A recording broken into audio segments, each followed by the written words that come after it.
Russian president. This occasion is less a celebration than an urgent call to action.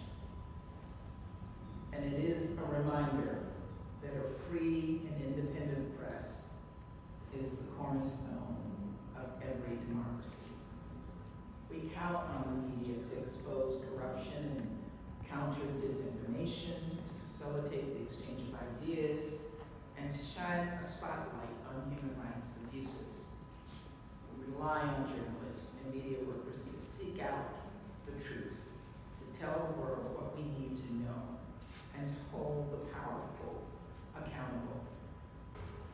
Thank you to Ambassador Thomas-Greenfield for having us here today, and to everyone who is here to support Evan, as well as journalists around the world who face increasing risks every day simply for doing their job. It's now been more than a year since Evan was arrested, and while I am so grateful for the opportunity to speak on behalf of my family, none of us should be here. Evan should have never been arrested in the first place. My family was actually here last September during the UN General Assembly, and it's hard to believe we're back again, still calling for Evan's freedom. But we will return as often as we need to, for as long as it takes until he's home. We were able to see pictures and videos of my brother a few weeks ago at another hearing. These are bittersweet moments for my family. It's so good to see him. Many may know, an American journalist who was murdered in Syria by ISIS along with Steven Sotloff, another American journalist. And as everyone on the panel knows, and Andrea as well, it's the 10th anniversary of the Foley Foundation. So we're so grateful to President Biden for making a promise to our family, coming to us as a father himself, and making the promise that he's going to bring Evan home no matter what it takes. And as far as anything in the future, we unfortunately don't know, and we just continue to take it day by day. And we just want Evan home as quickly as possible, so we really hope it doesn't go on a single more day. Hopefully before next election. Yeah, I would just hope just as soon as possible.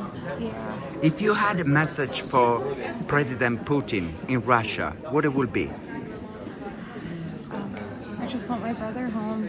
I just miss Evan so much. I think of him every single day, and I want him home. And he's just a journalist on assignment. It's not a crime. We want him home.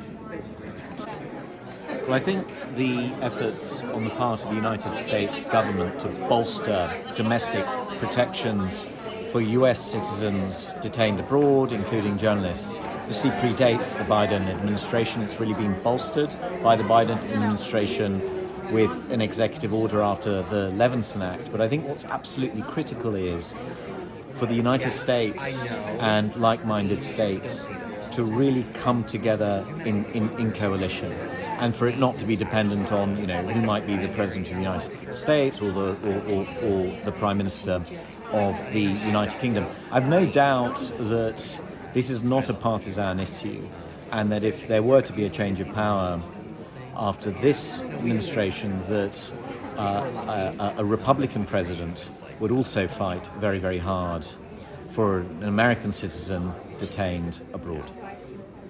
As we are about to celebrate tomorrow the World Press Freedom Day here in the United Nations, we are all contemplating how dire the situation is of journalists being persecuted, being imprisoned, being wrongfully denied their rights here in the United Nations. And there is a group of Friends of 27 member states against impunity of crimes committed against journalists, where Greece, my country, and also France and Lithuania are co-chairs, together with 24 other member states.